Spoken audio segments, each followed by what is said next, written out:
Well, thank you, Administrator Bridenstine, to the members of Congress who are here, Director Geyer, to all our distinguished guests, including the Chief of the Astronaut Office, Pat Forrester, and 9 members of the Astronaut Corps who are with us today, to all the men and women of NASA who are here in this hall and watching around the country. Men and women who push the boundaries of human knowledge for the benefit of all. It is my great honor to be here at the home of human spaceflight, the Johnson Space Center.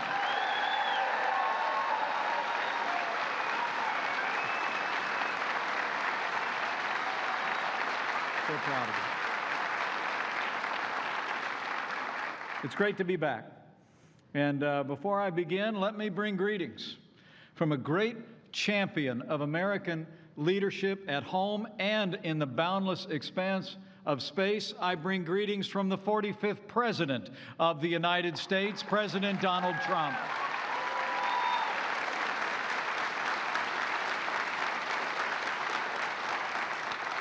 Really is an honor to be with you today. At such a time as this in the life of our space program and in the life of our nation. Thanks to President Trump's vision and decisive action with strong support from our partners in Congress, and thanks to the pioneering work and courage of the innovators and astronauts represented here, past, present, and future, and because of the enduring commitment of the Johnson Space Center and NASA, America is leading in space once again. Good. And we're grateful to all of you. Let me begin today as well by saying how grateful we are for our NASA Administrator, Jim Bridenstine. He served as a Lieutenant Commander of the United States Navy. He served in the Congress, and now he is leading NASA with distinction at the dawn of a renewed age of human space exploration led by the United States of America. Jim, thank you for your leadership. Great job. And I also want to thank the still kind of new director here at Johnson Space Center, Mark Geyer, recipient of NASA's Distinguished Service Medal. His career here has actually spanned more than 3 decades. And I couldn't be more impressed with the job that Mark Geyer is doing, or the fact that he's a graduate of Purdue University. Join me in thanking Mark. Stand up. Stand up. Take a bow.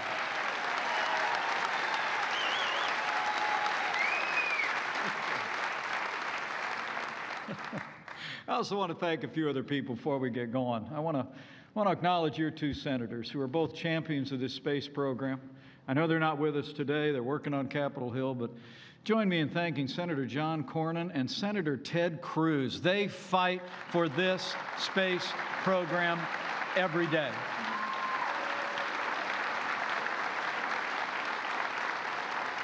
And I know it got mentioned before, but we actually served together when I was in the Congress, and I just want to give some special recognition to someone who I've known since the first day we met in 2001, has been a passionate champion of NASA and of the Johnson Space Center and of American leadership in space, Congressman John Culberson.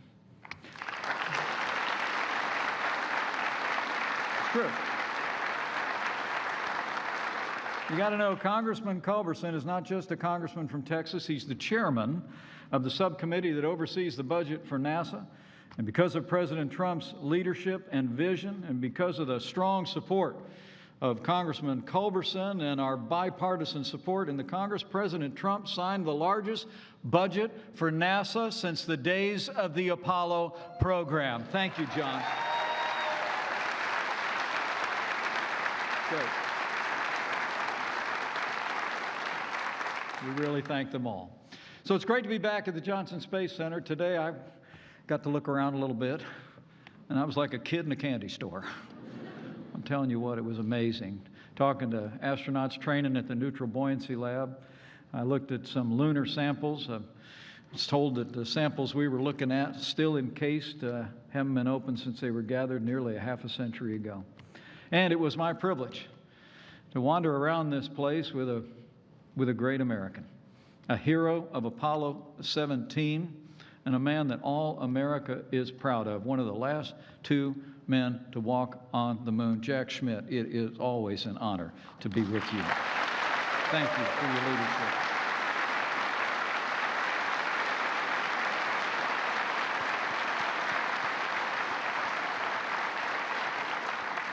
We rode over in my car together, which is kind of cozy, lots of stuff piled in there, and I was just imagining maybe I was in the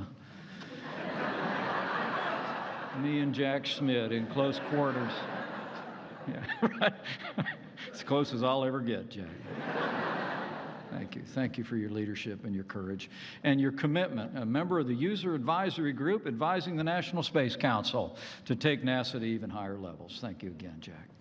With the strong support of all these leaders, I'm pleased to report to the whole team here at NASA, President Trump has brought renewed vision and renewed action to America's space program. Last summer, as Jim mentioned, after it had lain dormant for nearly a quarter of a century, President Trump revived the National Space Council and put us all to work.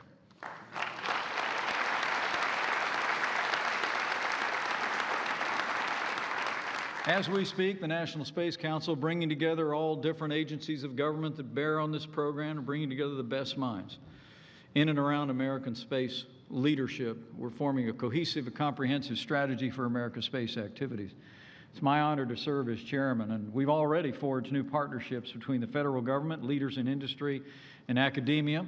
We're enacting new space traffic management policies to protect our assets in that crowded realm. We're rolling back stifling red tape so we can tap the bottomless well of American innovation.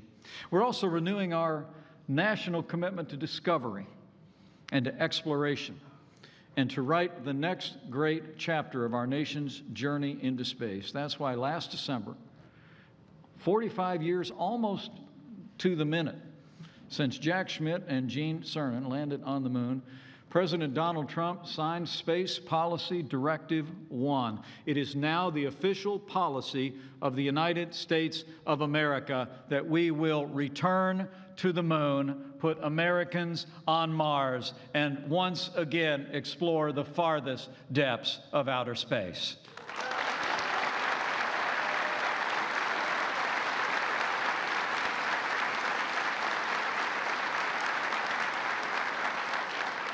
The President's leadership and all of your great work is the cause of what brings me here today. This is the mission. This is the future of the Johnson Space Center. For more than 50 years, this storied center has been at the forefront of America's journey to the stars. This is the home of the astronaut corps. And here from the Mission Control Center, you've guided every American crewed space expedition since 1965. The names and the voyages that you directed from this place adorn the mantle of American greatness. Project Gemini, you steered some of our earliest astronauts high above what they called the blue marble into low Earth orbit. In the Apollo program, you navigated the first members of the human family to the moon and back. At this very hour, you walk with our astronauts through their duties as they walk 200 miles above us, orbiting the Earth every 90 minutes on the International Space Station. The Johnson Space Center is a national treasure, and all the men and women who work here are a national asset.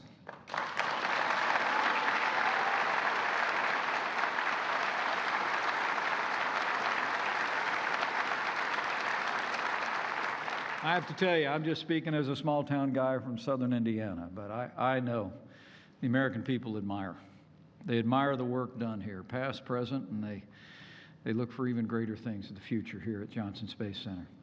And let me say to all of you, and all of those that might be looking on, the most important work and the best days for the Johnson Space Center are yet to come.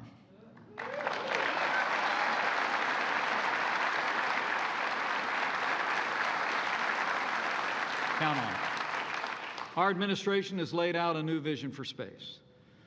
President Trump's vision to push our nation farther, get there faster than ever before, is being implemented even as we speak. And unlike prior administrations, we have a vision with the budget to match. As I mentioned, thanks to Congressman Culberson's leadership and strong bipartisan support in the Congress, President Trump already signed into law historic funding for NASA, and we've also fully funded NASA's most important endeavors from deep space human exploration, America's rocket, the Space Launch System, and the Orion space capsule. These projects, as you all well know, are emblematic of American leadership in the cosmos. The Space Launch System will be the largest and most powerful rocket ever built. It will generate a staggering 11.9 million pounds of thrust and reach speeds of nearly 7 miles per second. And all this force, all this energy will lift American astronauts into space aboard the Orion capsule.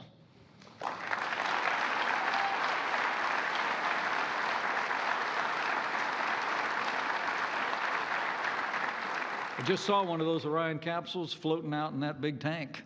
I know we're getting ready to put that thing up in the air. It'll be up before you know it. The next Americans who set foot on the moon will start their journey by stepping through Orion's hatch. This extraordinary spacecraft will one day bridge the gap between our planet and the next. For the Orion will be a critical part of the vessel that carries American astronauts to Mars.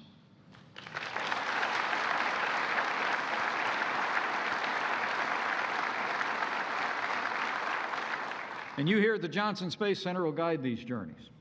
For while our sights are once again set on our lunar neighbor, this time we're not content with just leaving behind footprints, or even to leave it all.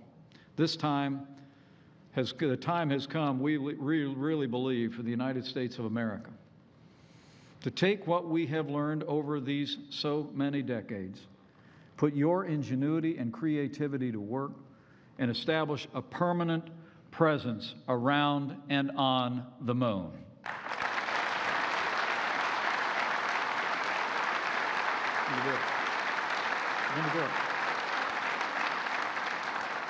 Now, some say that America doesn't need to go back to the moon, that we ought to focus on issues closer to home.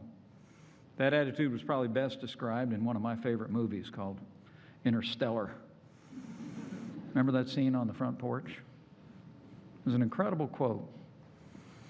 One of the characters in the movie said, and I quote, "We used to look up at the sky and wonder at our place in the stars. Now we just look down and worry about our place in the dirt." That's not how Americans think. Truthfully, that kind of thinking led people in the past to even cancel the Constellation program. That would have put Americans back on the moon by 2020 and set the stage for exploration of Mars and beyond. That decision was a mistake. It said to NASA, it said to our country, to the entire world, that America was no longer serious about human space exploration. We talked about going to Mars, but without the moon as a stepping stone, without stronger commercial partnerships to help us get there, a crude mission to the red planet was not much more than a mirage. But those days are over. America will lead mankind to the stars once again.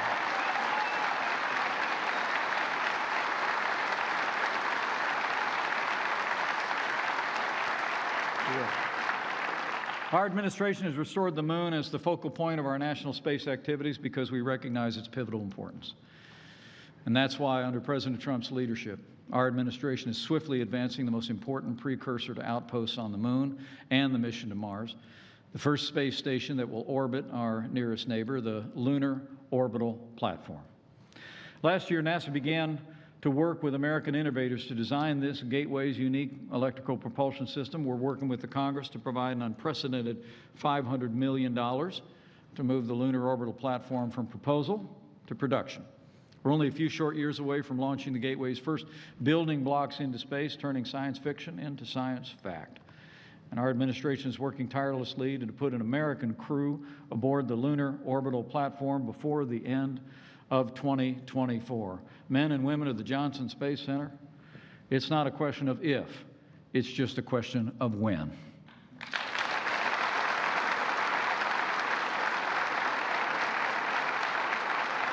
Now, we're on the cusp of a new golden age of exploration. I believe it with all my heart. And we've got the courageous astronauts that are ready to lead us there again. As NASA continues to push back the borders of this still new frontier, we will empower America's private pioneers as well to cultivate the vast expanses that we've already explored. We'll ensure that American security in space is attended to as well. You know, the moon sits at the edge of the known and the unknown, but between here and there are some 240,000 miles. The region between the Earth and the moon is ripe for opportunity, and nowhere is that more apparent than immediately beyond our atmosphere. Low Earth orbit is critical to America's national interests. It holds immense strategic, scientific, and commercial value. And we know this because of your work here at the Johnson Space Center with the International Space Station. You know, ever since Bill Shepard first floated aboard the ISS in the year 2000, there's been a continuous human presence in low Earth orbit. And the results have really been extraordinary. The ISS has conducted groundbreaking research on microgravity, life support systems. It's been a test bed for cutting-edge space technologies and systems, including 3D printers and zero gravity, fostered medical discoveries for cancer and other diseases, and given us new ways to treat our nation's veterans. The International Space Station has spurred unprecedented collaboration between our federal government and a new generation of innovative American companies as well. Let me say this clearly. The International Space Station has been an unqualified success, and the men and women of Johnson Space Center deserve the credit for the history you've made. You do. But like Skylab before it, the ISS, as you all know, has a finite lifetime. With the deadline for direct funding set for 2025, we have to prepare immediately for what comes next. To ensure American leadership in low Earth orbit tomorrow, we are taking action today. In the words of Mission Controller and legendary leader Gene Kranz, we need to be tough and competent to achieve our goals. And together with NASA, we're already developing a comprehensive plan to do just that. The Johnson Space Center knows well the high cost of inaction. The men and women of NASA have always been committed to American leadership in space, but too often our policymakers have failed to match your conviction with action and investment for the future. The last decade is proof. The end of the Space Shuttle program in 2011 left America without a viable human space launch program. While I was a member of Congress, I actually had the opportunity to attend 3 different shuttle launches, some of the most inspiring experience of my little family's lives. Sadly, for more than 7 years, we've been forced to hitch a ride to space. Many Americans don't know that we've actually been forced to pay Russia to carry American astronauts to the International Space Station, and today, that cost runs about $82 million per seat. Those days are about to be over.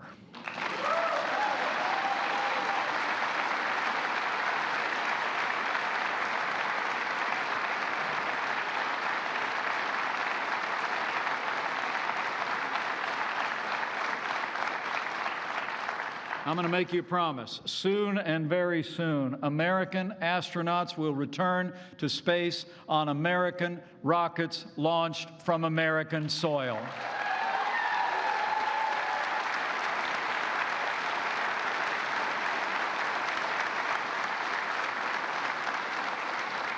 And when they go, of course, they'll be guided by the dedicated team here at the Johnson Space Center. You know, when we ended the shuttle program, it was more than a loss of momentum, though. It was really a tremendous loss for America's space workforce. You all know that better than me. The end of the Space Shuttle program meant that many of our leading researchers, technicians, and space professionals no longer had a mission. Here at the Johnson Space Center alone, some 3,200 contractors were laid off. Cutbacks and consequences rippled through universities, research labs, our space industrial base, and even the Department of Defense. I mean, these were men and women who you knew, you worked with. They were men and women of creativity and intellect and unparalleled skill, but they were frankly victims of our government's short-sightedness in those days. America lost nearly a decade of space experience. And frankly, we'll never know the opportunities that we missed and the progress that was missed at that time. But let me promise all of you and all of the men and women of NASA and our national space enterprise. Our administration will not repeat the mistakes of the past. We will forge this new era of American leadership in space on your innovation and the extraordinary integrity and intellect and innovation of our space workforce.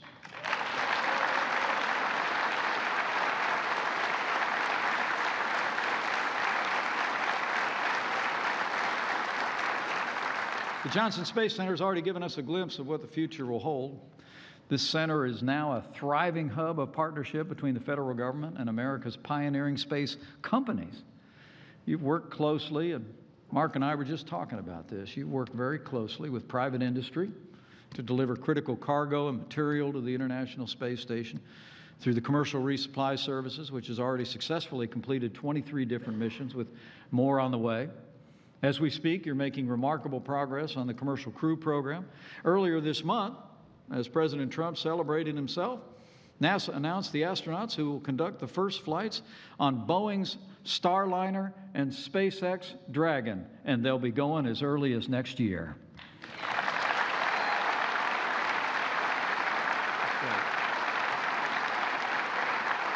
But really, we're just getting started. This is just the beginning. As NASA reorients toward human space exploration, our private companies and visionary innovators are going to take the lead in developing the regions closer to home. They will do as Americans have always done, will inspire the world with their ability to create opportunity and, frankly, prosperity.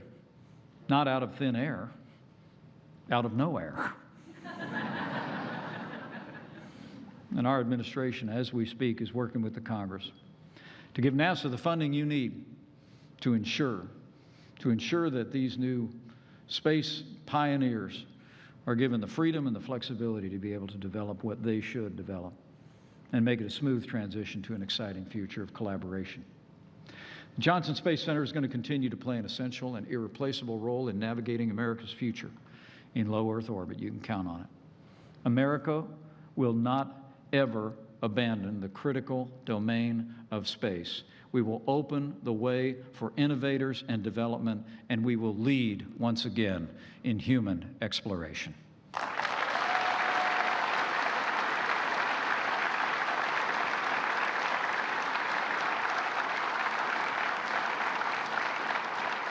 And as I stand here today at the home of our civilian spaceflight program, let me also assure my fellow Americans that under President Trump's leadership, we're also taking steps as we speak to ensure that American national security is as dominant in space as it is here on Earth.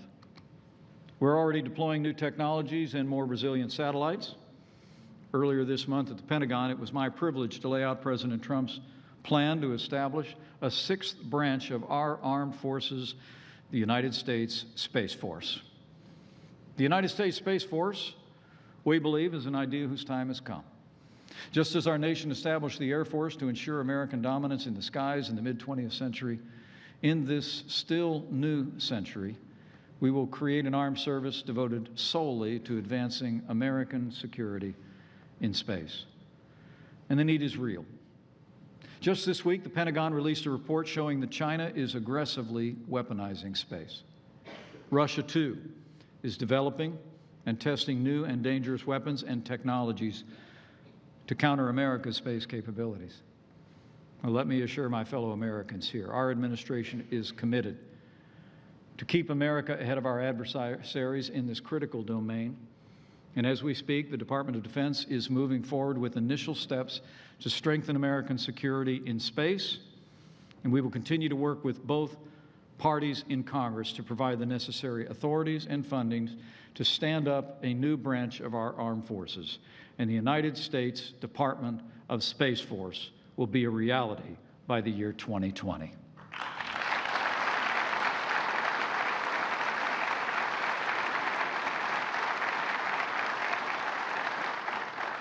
You know, it really is incredible to think about the history you all have made here. And it's humbling for me to serve as your vice president, but also to have been asked by the president to serve in the role as chairman of the National Space Council. The truth is our nation has not only inspired our people, but we've inspired the world by the progress that we've made. And it's been because of all of you, because of the work that you've done here, because of the tireless and peerless work of NASA. But the truth is, as much as it's been important for NASA to lead in the past, you are the linchpin to American success in the future. The truth is, with all of you, we will go farther, farther than ever before. We will bring distant places and opportunities closer to the grasp of future Americans. We'll be remembered in our time for having done our part for the ongoing and limitless reach of the American dream. So today I just simply want to leave you with a challenge. As we write this new chapter of American exploration, I urge you to embrace this new energy and these new opportunities. Rededicate yourselves to the mission of NASA after you leave here today. Know that you have in this president and our entire administration, and I believe in the hearts of the American people and those that represent them, you have great champions and great advocates that are anxious to see your work expand. I just know in my heart, in our lifetimes, with your renewed energy and creativity and dedication, we will do as Americans have always done. NASA will awe the world with our daring heroes, with our discoveries, and with our relentless determination to bring new horizons and new vistas within the reach of mankind. This is a fitting time to rededicate ourselves to the noble mission of this agency. For this year marks the 50th anniversary of really a seminal moment of American leadership in space, an achievement that inspired not only our nation, but all the world. It was Christmas Eve, 1968. The heroes of Apollo 8, Bill Anders, Jim Lovell, Frank Borman, were orbiting their craft above the moon's foreboding surface. History records as they rounded the moon on that fateful night, on the horizon they saw home, an oasis of light and color and warmth floating untethered in the dark void. They were the first to catch a glimpse of our world as heaven sees it. Through the ingenuity and courage of your predecessors, they were farther away from us than any humans had ever been. And on that night, they spoke to the world from that spacecraft. Not about the gray moon that was beneath them, but about the miracle that rose from the horizon before them. And as the world listened, history records they read ancient verses from the book of Genesis, that in the beginning God created the heavens and the earth. And they close with the verse, and God saw it was good. Those pioneers saw from that far perspective that however deep into the cosmos we may reach, our destiny, mankind's destiny, is not only here on earth, it is in the heavens as well.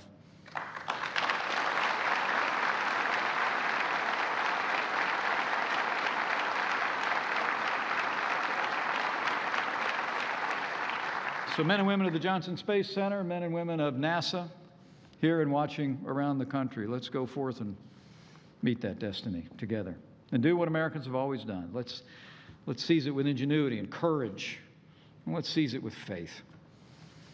You can be confident.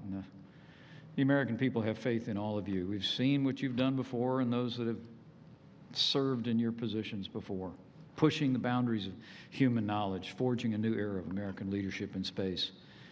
You've done it before. We know you'll do it again.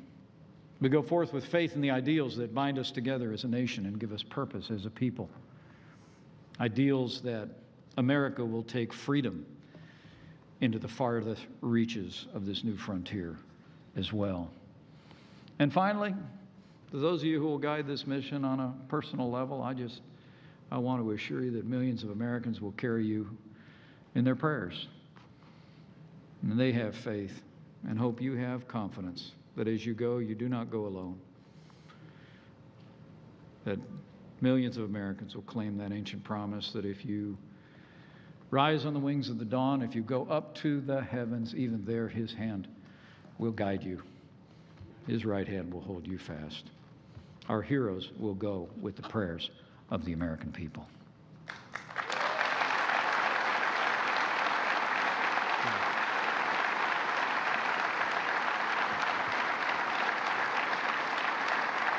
So thank you for the warm welcome today. Thank you for your extraordinary work.